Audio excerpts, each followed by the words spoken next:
Good morning, everyone. My name is Adarsh Agarwal, and I'm the founding secretary of the CATCHEX Full Steam Ahead Club. Welcome to the opening ceremony of CATHCON 2022, the third edition of the Cathedral and John Connon School's annual high school hackathon. We are very excited to be back after a highly successful and entertaining CATHCON last year, which saw over 250 students participate from 12 different countries in a 3-day event. This year, we strive to attain those same ideals and competitive spirit that has made CATHCON the event that it is.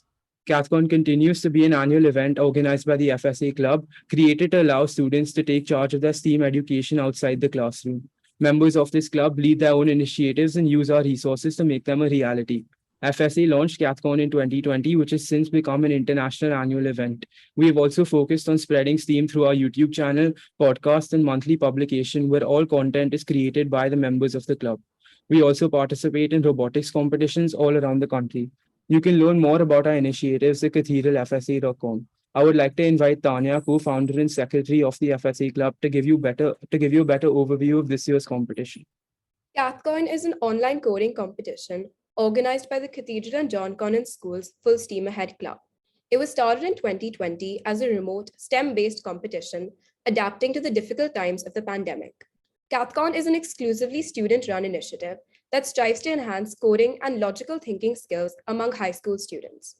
Building on the success of the hackathon in 2020 and 2021, CATHCON 2022 has been similarly designed to mimic real-life programming scenarios. This year, we are delighted to introduce C++ as the third official language of the competition. We have worked with Zeb Bay, our supporter for this year, to organize a better, more competitive, and more engaging event for all participants. With this year's simplified competition structure, attractive prizes, and informative addresses from our chief guests, we hope to present to you a coding competition like no other. Welcome to CATHCON 2022. Now I would like to invite Mrs. Murli, the head of the FSA Club, to speak a few words about our chief guest for the evening, Dr. Ajay Bhatnagar. It's a pleasure to introduce Dr. Ajay Bhatnagar. Dr. Ajay Bhatnagar is an alumnus from our school. He has completed ICSE in 1986. He received his PhD in Material Sciences and Engineering from Stanford University in 1991. He served as the Managing Director of Global Product Management and Application Technology in the Selective Etch Division at Applied Materials from 1998 to 2019, after which he became the CMO of Selective Etch Division, Global Product Management, Conductor Etch. He's currently the Managing Director of Global Product Management, Dielectric Deposition Products at Applied Materials. Applied Materials is the leader in materials engineering solutions used to produce virtually every chip and every display in the world. Their expertise in modifying materials at atomic levels and on an industrial scale enables customers to transform possibilities into reality. Dr. Bhatnagar has deep knowledge and experience in the field of semiconductor technology and CVD, among many others. I welcome him to share his experience with us today. Dr. Bhatnagar, the stage is yours. Thank you so much, Mr. Murli, and thank you to all the students. It's really a delight to be here. Thank you, Rishit, for inviting me. I hope to share with you some insights of the semiconductor industry. There's been a lot of focus in the industry these days, and with the shortage of the supply and all the chip acts that are going on in the different countries. So maybe like a 20-minute presentation to kind of get you familiar with the industry. Okay, so I think in the next 20 minutes, I want to give you some idea of what the semiconductor industry is all about. I know there's so much focus these days on software and computer science, but sometimes we forget, what is the engine behind that. So I want to give you a little highlight of that. And at the end, I'll show you a little video of the Meydan Technology Center to give you an idea of where semiconductors are made in a class 1 type of clean room. So you get some perspective of what are the machines that are used behind making these semiconductors. So the agenda is I'm going to start and talk a little bit about myself. So kind of give you a bit of history, where I'm coming from. Then I'll talk a bit about what is happening in the semiconductor market and a very brief overview of how semiconductors are made. And then we can go into some Q&A. So that's the agenda. So I'll start by talking about a little about me, right? So I graduated from Cathedral and John Connon School, did my ICSE in '86. I was there all the way from transition to 10th grade, was in fact in the infant school up in Malabar Hill, all the way to senior school. I then did 2 years in KC College, my HSC in '88. And then I did actually my undergraduate degree also in the US in a small liberal arts school called College. I did do computer science as well as physics. I became more interested on the physics side as I was going through college, did a lot of research out there. And that took me to my degree at Stanford, where I did my master's and PhD in material science and engineering. And then right after '98, I joined Applied Materials. So been there for a long time. It's been a fantastic ride out there. I've had various positions, starting as a process engineer, account technologist, product management, strategic marketing. And as Mrs. Murali said, I'm currently the managing director of global product management in the dielectric deposition products. Let me start by talking about the semiconductor supply chain. And so I wanted to give some perspective, since you are the coding people, kind of where the supply chain kind of falls, right? So if you look at what you all are doing, you're writing the software, the code. You can see the biggest software companies, by market capitalization. I'm sure all of you all are looking for jobs in these type of companies: Apple, Microsoft, Google. But all the software, of course, resides, and you cannot write software unless you're on a computer. And if you look at the top computer manufacturers today, you can see you have your Lenovo's, which was an IBM company, which was bought out by Lenovo, HP, Dell, Apple, and then some of the Taiwanese companies like Acer and Asus. So these are, the PCs, your desktops, your laptops, which your software is written on. But at the very heart of these computers is what we call the microprocessor. It's really the engine that drives everything. The main people or the main companies that make microprocessors today are, and they can be different types of microprocessors. You could have the memory type. So you have your DRAM and your NAND flash memory, and the main companies making them are Samsung, Micron, SK Hynix, Kioxia, which is used to be Toshiba. These are the main NAND flash memory manufacturers. If you look at it from a microprocessor standpoint, whether you have the logic CPU, the three main companies here are Samsung and TSMC. These are what are called foundries. So they will make chips for fabless companies. So if you imagine Apple's Bionic chip that they have today in their iPhones is made at TSMC. So they will allow different companies to come to their fabs and make chips. So that's what's called the foundries. Some companies like Intel make their own chips, and they have their own factories to make the chips. So they're called independent device manufacturers. But they are also now looking to start to go into the foundry type of business and business model to allow fabless companies to come and make chips at their factories. So in terms of where these chips are made, these are places which are called clean rooms or called fabs. And these are massive plants in which these chips are made. Today, to set up an advanced factory to make, say, a 5 nanometer chip, it would cost about $10 billion. It's very, very expensive. Very few people can afford that. And so that's why you've seen a consolidation in the industry where only a few companies can put out that kind of expenditure to build these massive plants. And if you look at what is inside these plants is equipment, or you call it semiconductor equipment on which these chips are made. So you would have these massive type of ballrooms where you have different types of machines that are processing silicon wafers through a complete process of making a chip. And this equipment is extremely expensive, and that's one of the reasons why it costs about $10 billion to set up a fab. So the main companies making equipment out here are the likes of Applied Materials, where I work at, Lam Research, Tokyo Electron are the main equipment manufacturers who put the equipment inside the fab for companies like I just talked about. These are our main customers, and they make the chips that go in your PC on which you write your software. So just to give you an idea of the supply chain. So this was actually the first computer that was created. It was called the ENIAC. So you can see, what was the scale of having a computer at that point in terms of its software was written. Of course, things have evolved considerably from this time. So I'll talk a bit about the evolution of what's happened with semiconductors in the next few slides. So this chart kind of shows you the total worldwide semiconductor revenue as a period of time.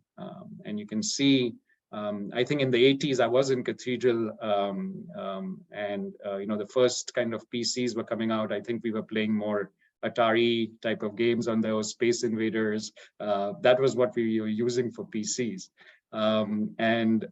You could see that by 1990, PCs and mainframes were the main era of where semiconductors were sold. So revenue around then was about $50 billion for the entire semiconductor industry. So the next era was really the PC and the internet. So when I went to college in '93, we just had the initial emails, the bitnet that was coming in. We had starting to get email addresses.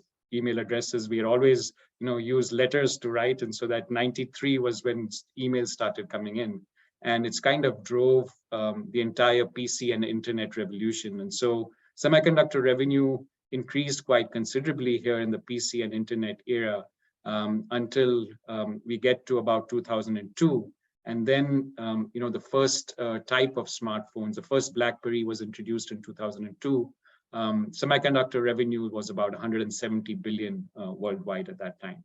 And so this really started what we call the mobility era, the third era of semiconductor revenue growth. In 2007, as you all know, Apple kind of revolutionized the entire mobility industry with the iPhone.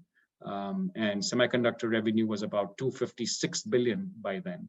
And as the mobility era is gone, we've gone to about 2018, where now data has become, the biggest thing driving semiconductor revenue.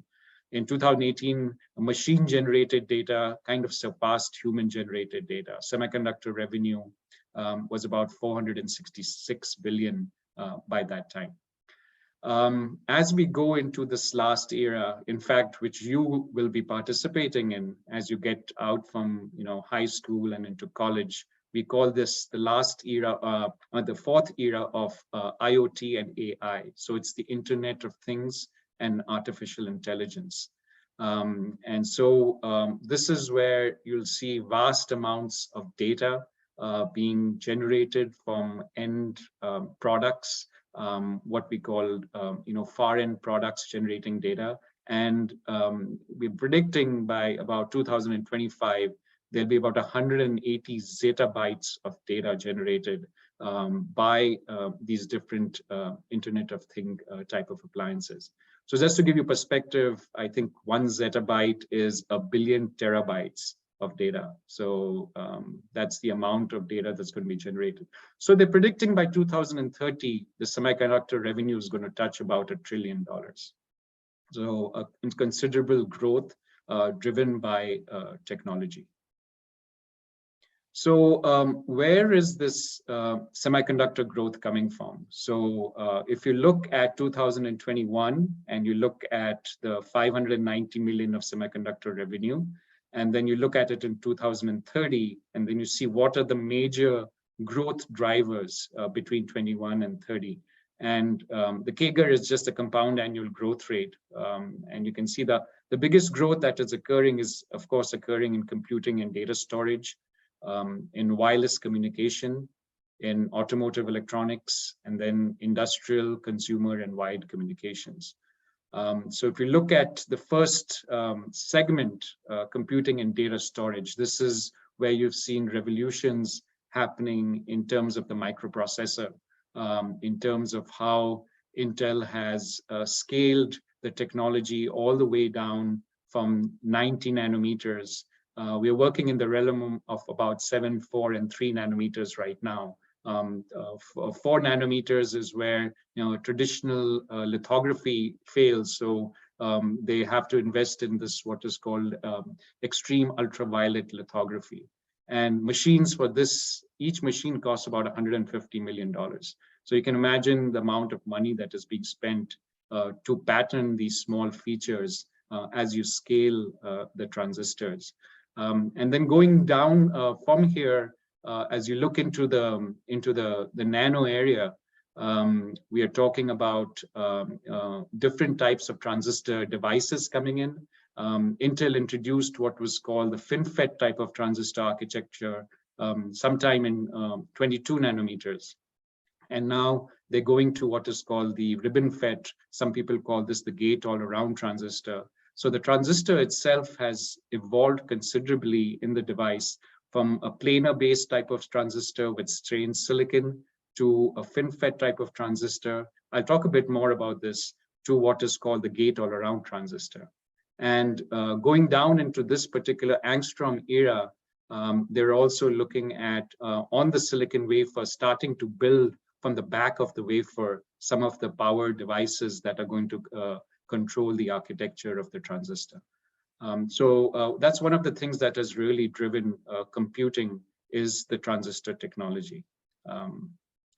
So the second area where you see the growth is, of course, wireless communication. So I don't know if you've looked at your Apple iPhone and dissected it. The number of chips in your Apple iPhone 13 is considerable. I mean, there are almost 25 different chips that are present inside the iPhone, from your power management ICs to your NAND flash memory, to your Apple Bionic chip with a SDRAM chip. You have audio chips which control the audio codecs, power conversion chips, your modem chip, your RF receiver type of chips. It's incredible how many chips are going into the iPhone today. So you can imagine in the December quarter itself, Apple sold 40 million of these in the holiday period. So you multiply that by 25, that's 1 billion chips just in December 21 holiday period from Apple. So you can see the scale of the semiconductor growth that's happened because of mobility and the use of these chips. The third area that we are seeing a considerable amount of growth is in the auto industry. If you look at how the auto industry has evolved as well, the percentage of electronic systems as a percentage of the total car cost, by 2010, almost 35% of the car had electronic systems as a big portion of the cost. And it's only going to get more as battery operated cars or self-driving cars come in. We could look at the evolution of semiconductor parts value in a car as an example. An average car in 2017, the amount of semiconductor content was about $414. Today's Tesla model, with self-driving capability, it's almost $1,500 in terms of semiconductor value. So the car industry is also driving a lot of the semiconductor content that's going to be very pervasive as you go down to 2030. So I want to spend a bit of time kind of giving you a perspective of how semiconductors are made. And I could, on any of these steps, spend at least an hour talking about what is the process that goes into making a semiconductor. But it starts all the way from sand, silica, right? And silica is melted and you form these single crystals of silicon. So this is an example of where this is pulled out from a big vat of molten sand, essentially to draw out single crystal silicon in form of an ingot. And this ingot is then sliced into very small, thin type of wafers. The current size of these wafers is about 300 millimeter. That's what's processed. And this becomes really the backbone of all the semiconductor processing steps that are built onto the silicon wafer. And so a lot of the steps involve patterning. So you do apply, photoresist. You expose through a mask a particular type of pattern on the structure, and then you build your transistors. So you can see at the transistor level, you start building those transistors right at the bottom. And this photolithography process occurs multiple times through the process of building the chip.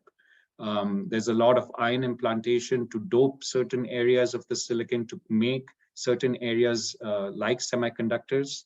There are different deposition steps. Dielectric deposition is one of the areas that I work in today, which is CVD-based deposition. Once your transistor is ready, then you have different steps to connect these billions of transistors on the silicon surface through different types of metals. So you have electroplating, you have polishing, and you build this complete integrated metal circuitry over the transistors to connect every transistor to form certain types of functions. You then make sure that once the entire chip is built, you sort and you test it to make sure that it's yielding to what your expectations are. Then finally, you slice these wafers into these different die. And these dies are then packaged together to form the final chip. So like I said, almost 1,400 different steps occur in different machines as the chip goes from the wafer all the way to the final microprocessor or product. And so any step along the way where there are issues, you could scrap the wafer and things like that. So that's about the yield of how much you're going to get from your wafer all the way to the final die. So because we are talking about dimensions at the nanoscale, everything that is done in the industry has to be done in a super clean environment. Like I said, the dimensions of the chips are measuring in nanometers. That's 1 billionth of a meter. So any sort of particle, dust, pollen in the air can damage or destroy the chip. So the chip fabs that we're talking about, I talked about $10 billion worth of fabs. These are all class 1 type of clean room fabs. And what I mean by class 1 clean room is that there's no more than 1 particle greater than 5 micron in size per cubic feet of air. You can look at what outside air has in comparison, which is about 3 million particles per cubic foot of air. So it is ultra clean in terms of the environment, because any small particle can cause a short or can cause misprocessing on the wafer surface. So it has to be done in these types of clean rooms.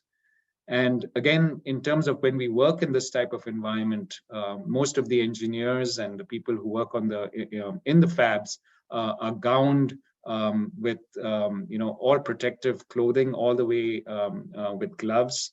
Any sort of hair, moisture, fingerprints, particles from skin and clothing, they can all damage the small features on the wafer surface.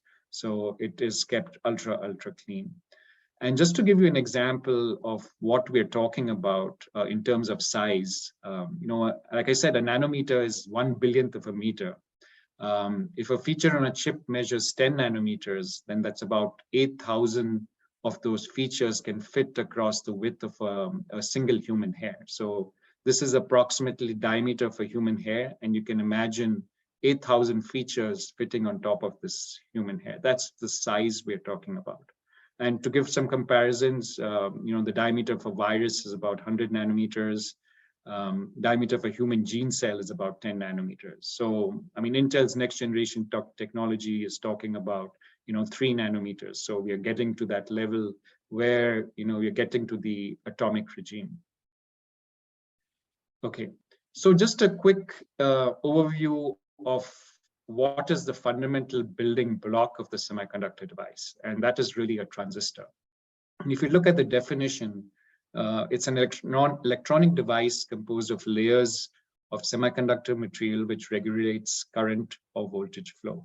So you can think of it as an on and off switch, right? So when you turn on the switch, you flow the current and you light up the light bulb. But in terms of semiconductor technology, it's built around what is called the MOSFET, which is the metal oxide semiconductor field emission transistor. And it essentially includes very fundamental areas. It's got a channel, which is a silicon substrate. And this is on your wafer.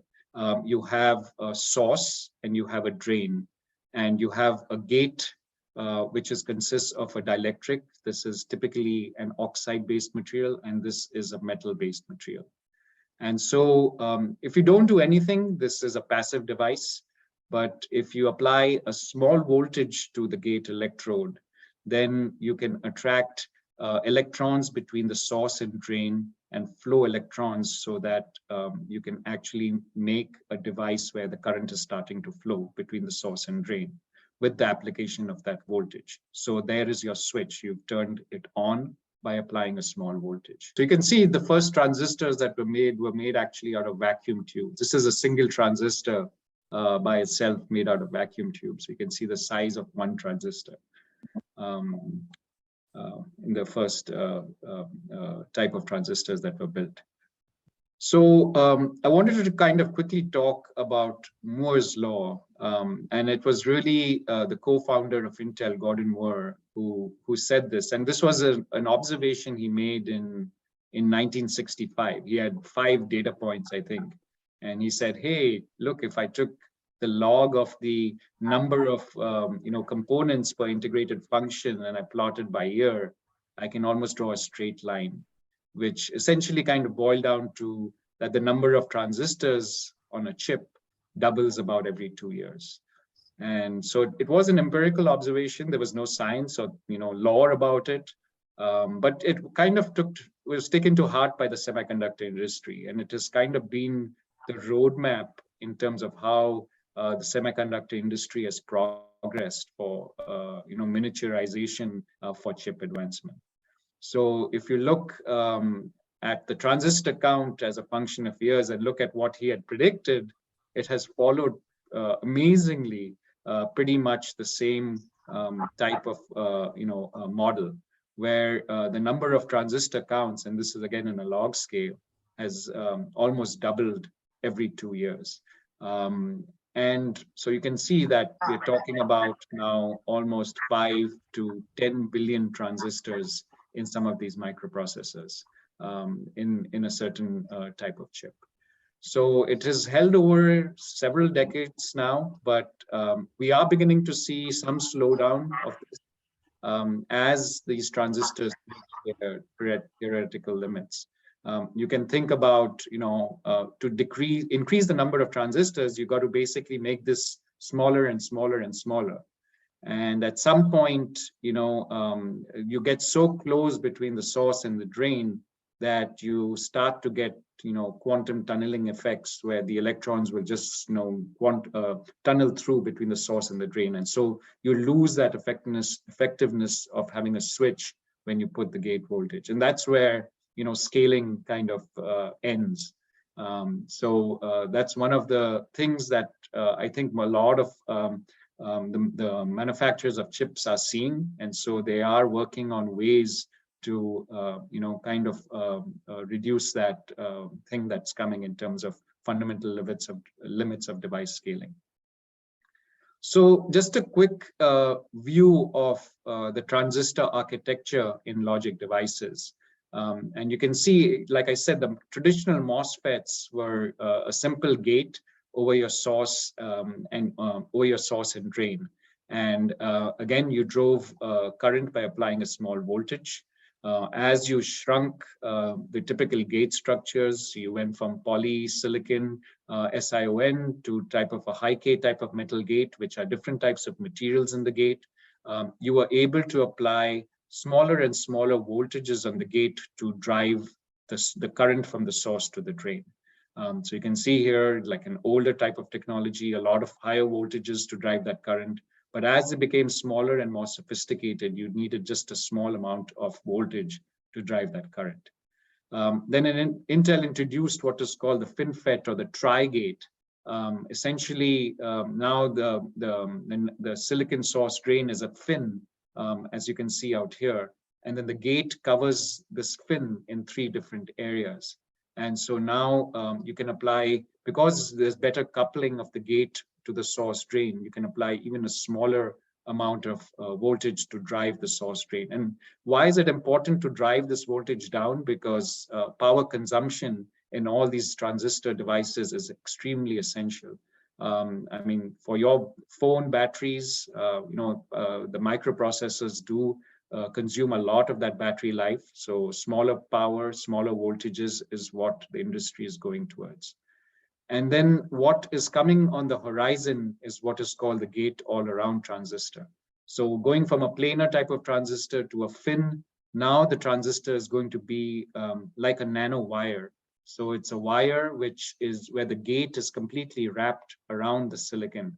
And so you have even better coupling of controlling the current between the source and drain by applying small amounts of voltage to this wrapped around gate. So this requires, again, very fundamental changes in the architecture of how these transistors are made and what types of process steps occur in depositing these materials. Okay, that was my last foil. I wanted to end by showing a small video so you get an idea of what is happening in a typical fab. So I think once this video is done, we can then go to some Q&A.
Manufacturing step under one roof.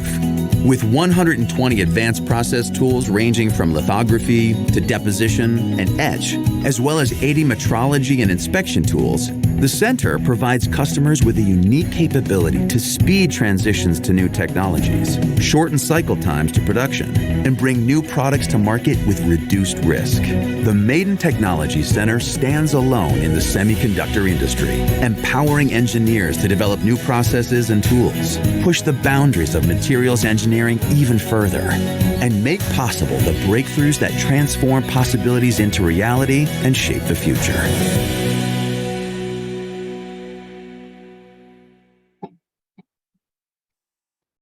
Okay. The main purpose of showing you that video was to give you an idea of what it is at the side of Fab, not about the Baton Technology Center, but all those large tools that you see there. I mean, those are individual processing stations. So you could have an etch tool, you could have a metal deposition tool, an implant tool, and the wafer goes through all these 1400 steps in the process flow.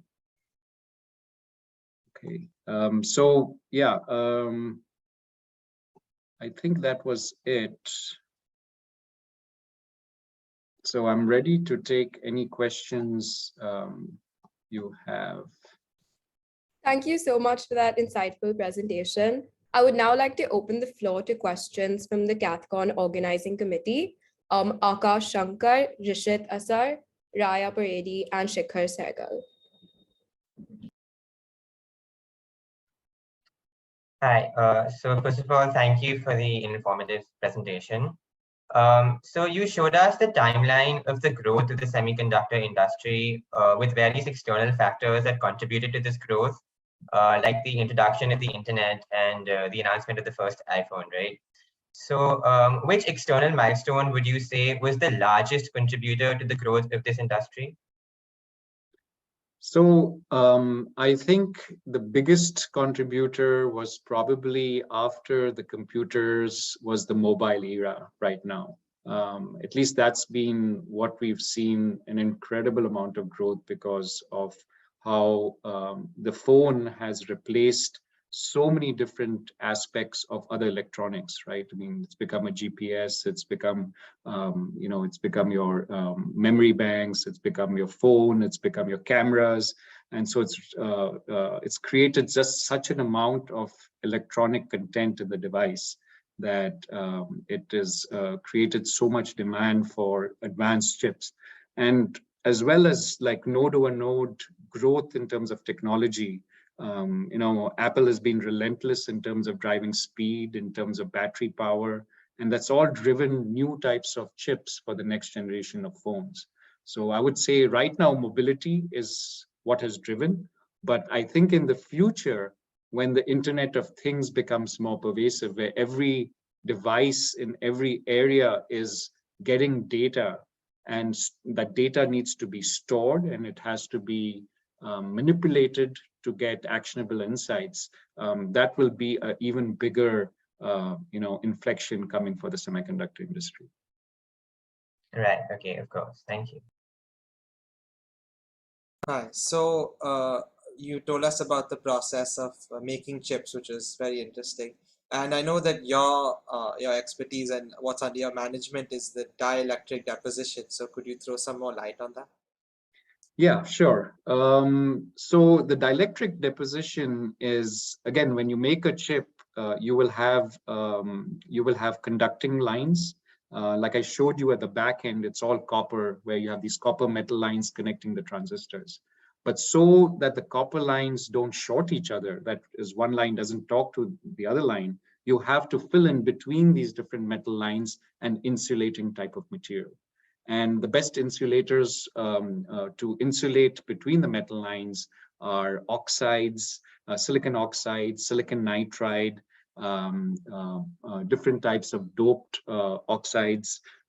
These all are deposited to insulate the metal lines from talking to each other. So they're all deposited in a CVD type of reactor, which is chemical vapor deposition. You typically have some sort of plasma, and you introduce a chemistry into that plasma, and you create a reaction which deposits, silicon-based oxides or silicon-based nitrides.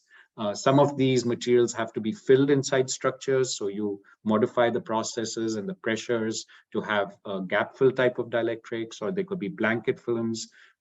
They could be low K films where the dielectric constant of the material has to be really low because it has to go in with copper, and then customers are very interested in the RC reduction. So the resistance and capacitance is basically your switching speed for your back end of line. So yeah, CVD dielectrics is a massive business in the semiconductor industry because every chip has insulating types of materials through several areas of the chip, all the way till the packaging. Got it. Thank you. Oh, hi, sir. So earlier in the presentation, you were talking about the process of making of the chips and how the raw materials are used, right? And there you made a small mention of the yield you get in the process. I was wondering if you could tell me how you increase the yield, so we could make production more efficient. That's a very good question, and it's Thank you. something our customers always drive us to, right? Is like if I have a large 300 millimeter wafer, and I want all my die at the end to make sure that they run perfectly. But each process that happens on the wafer, the customer is looking for statistical analysis of the process.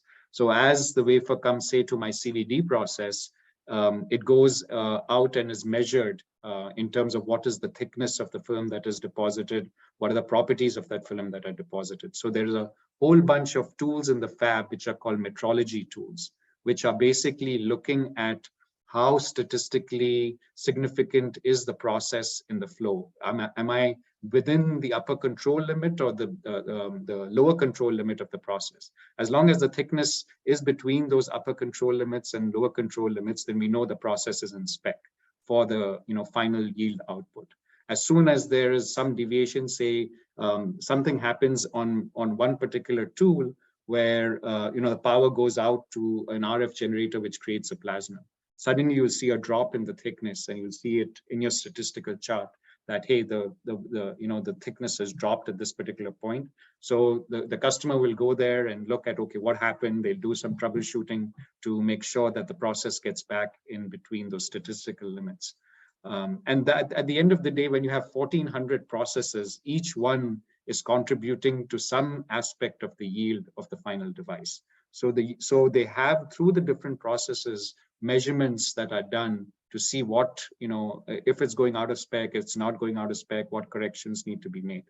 And even at the end, when you get that final wafer and the final die, there will be some chips which will yield a bit less than, say, some chips, and they will be sold as well, but it will be a lower cost, Intel processor than the chips that are sold with high yield. So you'll have different prices that Intel will sell you these chips based upon the final yield of the chip. Okay, thank you so much for that. Really appreciate it. Hi, so could you please explain to us and our viewers about how a chip works essentially? And additionally, could you also tell us about terms like processor, transistors, cores, threads, frequency, lithography, MOSFET, quantum computing, and efficiency? Because these terms do seem a little abstract to us. Yeah.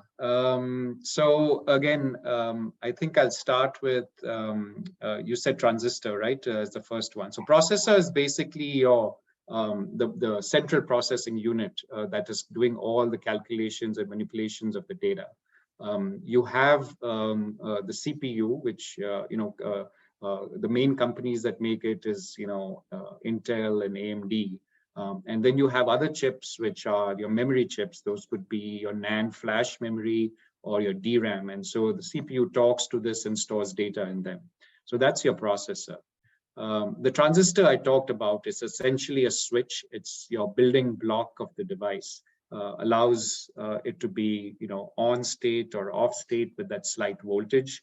I showed you, how the transistors evolved from planar transistors to FinFET-based transistors to gate-all-around. Transistor technology has, evolved through those years.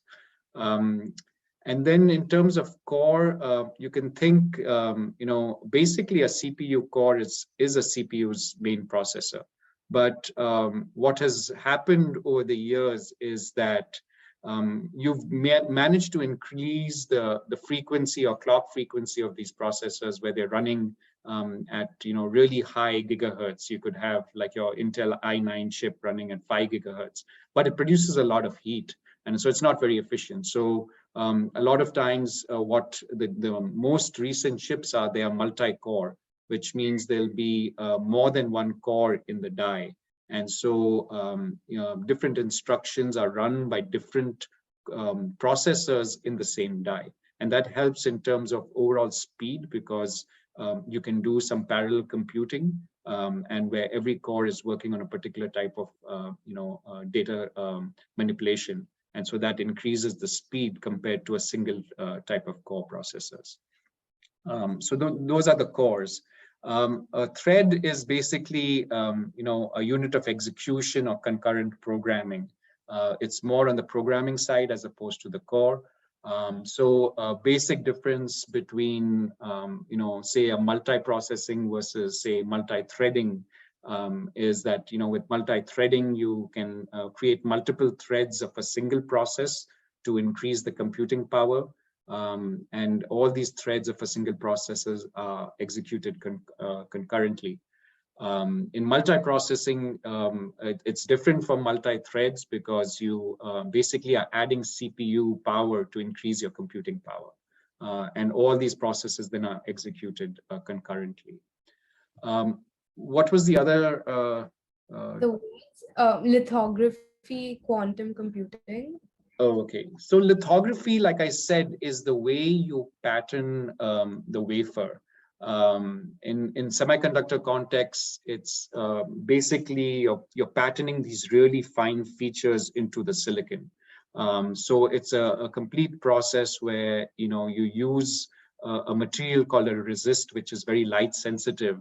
And you expose certain areas of the wafer with a mask to this light sensitive resist. And so once those are exposed, you then cure and remove certain areas. So you're taking a pattern and putting it onto this photoresist, onto the wafer. Then you actually go in and you etch and make those different types of structures in the silicon. And create the three-dimensional patterns or the fins that you need to create the transistor are created that way.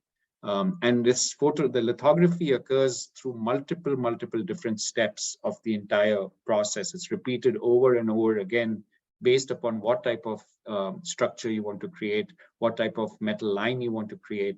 And so it occurs through several areas of the chip making process. In terms of quantum computing, so this is something that is kind of coming up where some companies such as IBM, Google are looking into this area. It's still very far off from anything practical. It basically, like I talked about, the classical computing basically relies on principles of like Boolean algebra. So it's either a 0 or a 1. And you only in either one of those states. You cannot be in any other states. But in quantum computing, you can have a superposition states of things being either a 0 or a 1. So it's fairly complicated. It basically consists of elemental particles such as electrons or photons, and they can be in an up spin state or a down spin state or some sort of superposition state. Defined by some quantum mechanics. It's again, like I said, very early in terms of anything practical at a cost scale for quantum computing. I think the last thing you talked about was efficiency. And so efficiency is essentially basically how you try to solve any of your problems using as minimal resources as possible. I think you are very familiar when you do your coding, it basically refers to how much computational resources are you going to use, how much power you're going to use, how much time does your code take to complete, how much memory does your code actually take. So these are some key factors actually when you do coding in competitive environments. You're ranked based on your code taking more memory or time compared to somebody else's code. So that's efficiency, how efficient your code is. Okay, thank you. Okay, so is another question. Where do you see the semiconductor industry going from here, about 5 to 10 years down the line? How do you expect to see computing as an industry? Yeah, so like I said, 5 to 10 years, we are just seeing the advent of the Internet of Things coming up, right? We have gotten out of the mobility area. I think pretty much everybody's got smartphones now. And so what is the next big thing, right? And so right now, the IoT and AI is the next big era that's coming in, where you're going to have every device in small, extreme areas of the internet generating data. And all this data needs to be acted upon, right? If it's in a factory, or if it's a sensor in a car that's self-driving, everything is generating data. And so the next phase of computing is going to be one is who owns that data, right? Whoever owns that data and can make actionable insights on the data is going to be all powerful. So you could think about Google owning the data for searches, right? Tesla owning the data for full automated driving. The amount of experience that they've got with so many automated cars out there. How do they use all that data that's coming in from all the sensors to make predictions in terms of full automation for the driving, and so using artificial intelligence for that.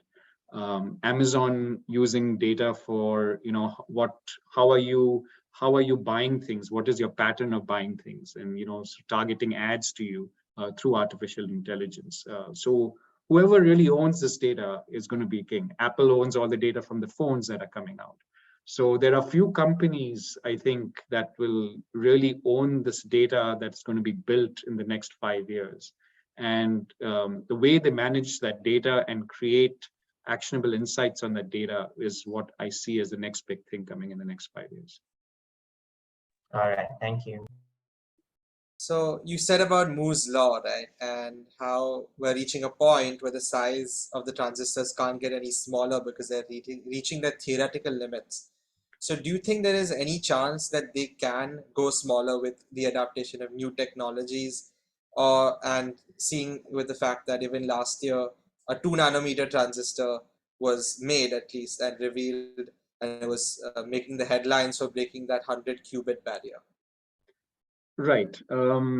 So I think that you cannot escape from the fundamental laws of physics, for sure, whatever you say, right? I mean, if you go and look at that paper which talked about the 2 nanometer transistor, it was talking about assuming that it was a gate-all-around structure which said the equivalent of a 2 nanometer structure. Because if you went and looked at the gate length for that paper, it was actually 12 nanometers in that architecture. So the problem is going to be when that gate length or the distance between the source and the drain and the transistor start coming so close that you cannot operate it as a switch anymore. That is where the transistor breaks down, because at some point around 2 to 3 nanometers, you're talking about 20, 30 atoms between the source and the drain. And so you will have electrons quantum tunneling between the source and the drain, and you cannot keep that transistor as a transistor itself. So the device makers are looking at ways to go beyond the transistor. So one is they are trying to think about vertically scaling, right? So horizontal scaling is coming to a standpoint, to an end. So, but you can still scale vertically. And so this has happened in the memory side, where they scaled the 2D transistor all the way down, and now they're scaling it up. So they're building skyscrapers of transistors upwards in 3 dimension. So you'd have your transistors being built all over the place upwards to increase the density of transistors. The other thing that they're doing is they're trying to package things together to try to advance Moore's law. So you would have a DRAM chip which would be bonded directly onto a microprocessor. So that you reduce the amount of latency with all the wiring between, say, a memory chip and a logic chip. So there are different ways into which you can optimize the performance of the entire IC system without the shrink of the transistor. So what we see is that the next evolution in technology will be in those areas, as opposed, I mean, they will try to scale it as much as they can. Once they hit the physical limit, it will be different ways to improve the transistor performance, not necessarily through scaling. Thank you. Hi, yeah, so I would like to ask the last question. as students, we'd really like to know how you got to where you are, like college or previous work experience. Would you recommend more of the younger generation to work in the semiconductor industry? And why does the industry need us, and why do we need the industry? Okay. Yeah, so like I said, I started off in computer science as well. Like I have an undergraduate degree in computer science. But I also was studying physics, and my advisor in college, he was a physics professor. And so I did a lot of work as an undergraduate in, research in glass. His main topic was on glass research. And also did a stint while I was there at Oak Ridge National Laboratory, working on research projects on, material science. So my interest in material science, kind of manifested from there. And I think you all should be open to whatever interests you, right? I mean, you're on the computer science path. It's a great path. A lot of opportunities in computer science, like I've talked about, AI and machine learning. These are the next big things for computer science. But what we're also seeing is that the number of graduates, if you look at for computer science versus say electrical engineering, it's almost completely different. Computer science is increasing, electrical engineering is going down. So it's come to a point where they can't find enough engineers to work in the semiconductor industry. And the semiconductor industry, like I said, is going to grow to about $1 trillion in 2030. And if there are not enough people working in there, there's going to be a big dearth of job opportunities in the semiconductor industry. So again, I think it's a fascinating place to work, the semiconductor area. You're working at the cutting edge of atom by atom type of depositions and etches, working on the latest cutting edge of devices. And you can see how pervasive it is in terms of what we use it for every day. It's in every aspect of our life. I think governments have become more aware of this, especially with this whole semiconductor shortage that happened. Governments want now fabrication of these semiconductors in their own countries. So what we're also seeing is, a couple of days ago, President Biden signed, in the US, signed a $52 billion bill, which will build semiconductors exclusively in the US. Europe is doing the same thing. They realize how important it is for governments to have the supply chain within their own countries to, not depend on, say, chips coming in from China or Taiwan or Korea, where a majority of semiconductors are made today. So I think it will become more and more important as they become, more, used throughout our daily lives. I hope I answered your question. Yeah, you did, of course. Thank you so much. To conclude, on the behalf of the CATHCON Organizing Committee and the Full Steam Ahead Club, I would like to thank Dr. Bhatnagar for being here today. Thank you for your presentation and answering all our questions. I would like to thank Dr. Parmar, Mrs. Roberts, and Mrs. Justin for giving us the opportunity to host CATHCON. I would like to thank Mrs. Murley and all the FSA teachers for helping organize the event and making it such a success. Lastly, I would like to thank all the participants for attending CATHCON 2022 and hope to see you again next year. Thank you.